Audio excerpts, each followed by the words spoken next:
நம்முடைய உடம்பிலே காதுக்கு மேலே சுசுன்னா நாடி என்று சொல்லக்கூடிய ஒரு நாடி இருக்கிறது. நம்ம இப்ப கோயிலுக்குள்ள போறோம், நம்ம அழகிய விநாயகர் கோயிலுக்குள்ள போறோம். போயிட்டு என்ன செய்வோம்? அப்படியே கையெடுத்து கும்பிடுவோம். எத்தனை பேர் தோப்பு கரணம் போட்டு கும்பிடுறோம் சொல்லுங்க?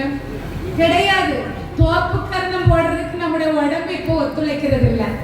நம்ம போறோம், சும்மா சாமியை கும்பிட்டு அப்படியே வந்துட்டு வந்துடுவோம். சில பேர் தோப்பு கரணம் போடுவாங்க, ஆனா நல்லா உட்கார்ந்து எழும்புறாங்களா அப்படின்னா கிடையாது.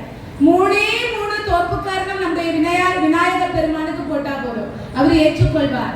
இந்த நம்முடைய காதுக்கு மேலே இந்த இடத்திலே சுசுன்னா நாடி என்று சொல்லக்கூடிய ஒரு நாடி இருக்கிறது. அதிலே அமிர்த கலசம் என்று சொல்லக்கூடியது இருக்கின்றது.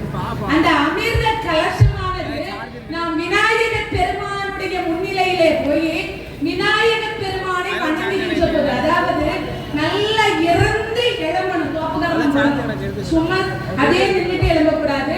நல்ல இருந்து நம்ம தோப்புக்கரணம் போடுகின்ற பொழுது அந்த சுசுன்னா நாடி பக்கத்திலே இருக்கக்கூடிய அந்த அமிர்த கலசமானது நம்முடைய பொழுது நம்முடைய உடலில் இருக்கக்கூடிய வியாதியானது தீருமா? இன்னைக்கு எத்தனை பேர் நம்ம கீழே உட்கார்ந்துச்சு நம்மளால எழும்ப முடியும் சொல்லுங்க? நானே இருக்கிற மாட்டேன். இவ்வளவுதான். உட்கார்ந்து இருந்தா எழும்புறதுக்கு ரொம்ப கஷ்டமா இருக்கிறது. ஆனா நம்ம விநாயகர் பெருமானை தினமும் நாம அரசு மரத்தடியிலே இருப்பார். ஆத்துல குளிக்கிறோம், அப்படியே வர்றோம்.